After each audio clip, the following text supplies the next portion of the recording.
안녕하세요. 오늘은 2024년 7월 11일 목요일입니다. 욥기 12장 말씀이네요. 여러분 아시는 것처럼 지금 어제부터 중국 사람들이란 영성의 복수양해가 지금 시작되고 있습니다.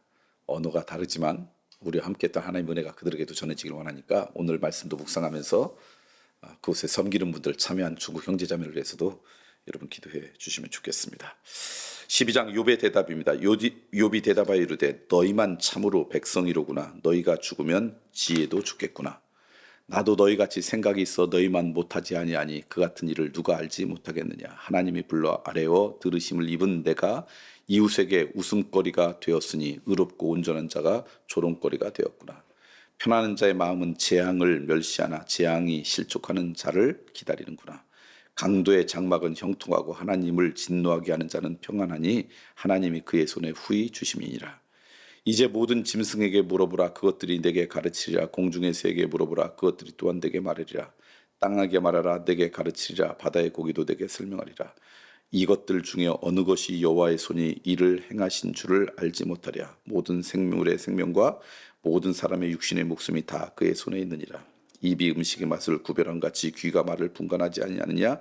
늙은 자에게는 지혜가 있고 장수하는 자에게는 명철이 있느니라. 지혜와 권능이 하나님께 있고 계략과 명철도 그에게 속하였나니 그가 허르신즉 다시 세울 수 없고 사람을 가두신즉 놓아주지 못하느니라.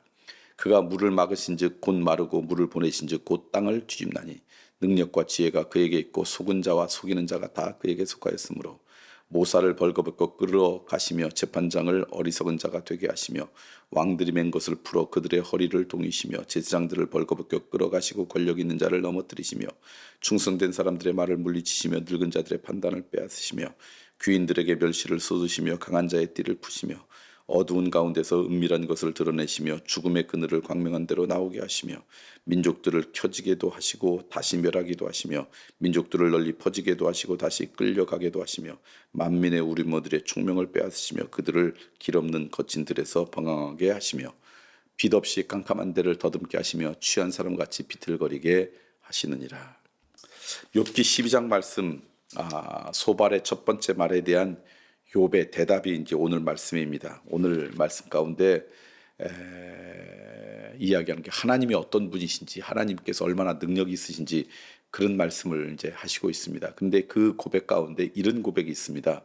하나님께 불러 아뢰어 들으심을 입은 내가 이웃에게 웃음거리가 되었고 의롭고 온전한 자가 조롱거리가 되었구나.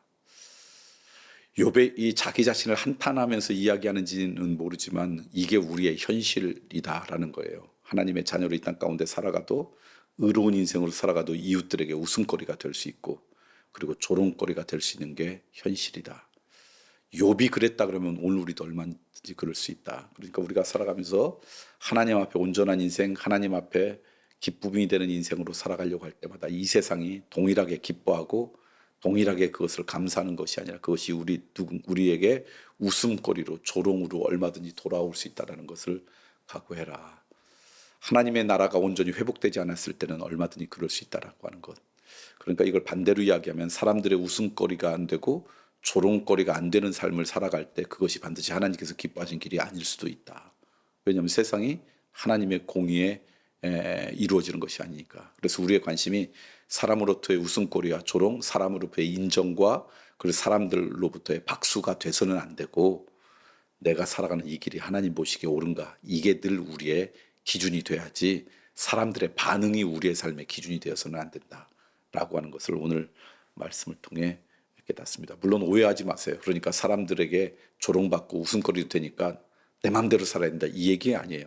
하나님의 기쁨이 되는 인생을 살아가야 되고 그럴 때 사람들의 반응에 너무 거기에 주눅들지 말아라, 이 말씀을 이야기하는 것입니다.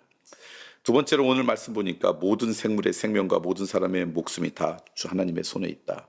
그래서 하나님의 인도하심 가운데 우리의 모든 생사 화복이 있다라고 하는 구체적인 이야기를 이곳에 이야기하고 있어요. 그것을 인정하는 게 하나님의 사람들의 자세가 아닐까. 욥이 너무 고통스러워서 고백하는 거지만 그 고백 가운데 있는 진리는 그것입니다. 우리의 생사화복이 하나님과 달려있음을 믿는 믿음 위에 우리가 살아가야 되겠다. 그래서 하나님께서 허락하실 때까지만이 내 삶의 아름다움이고 강건함이고 온전함이라는 걸 알기 때문에 날마다 감사함을 잃어버리지 않고 살아가는 그런 기쁨의 삶을 오늘 우리들이 누렸으면 좋겠다.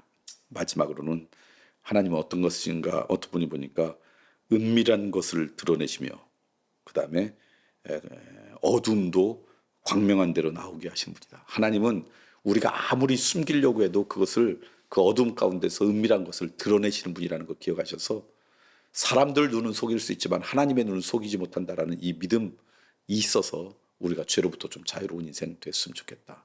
어둠 가운데 은밀한 곳에 있는 것도 하나님이 가시면 다 드러난다는 걸 아셔서 하나님 앞에 숨길 수 없다는 걸 아시고 늘 하나님 눈앞에 서 있다라고 하는 믿음의 시각, 믿음의 어떤 우리의 마음이 있을 때 우리는 조금 더 빛된 자녀로 살아갈 수 있다라고 하는 거 기억하셨으면 좋겠어요. 자, 오늘 욥의 12장 말씀 함께 읽으면서 여러분 우리들이 하나님의 온전한 인생이 돼도 웃음거리와 조롱거리가 될 수 있으니 우리가 하나님의 기쁨이 되는 게 목적이 돼야지 사람들의 반응이 우리의 삶의 목적이 돼서는 우리의 인생이 요동칠 수 있다.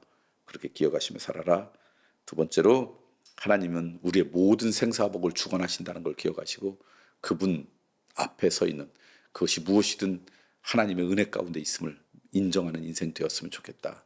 하나님은 어두운 가운데 은밀한 것도 다 드러내시니 하나님의 빛 앞에 서 있음을 알고 쉽게 어둠 가운데 은밀한 곳에 버타는 그런 안타까운 인생 되지 않았으면 좋겠다.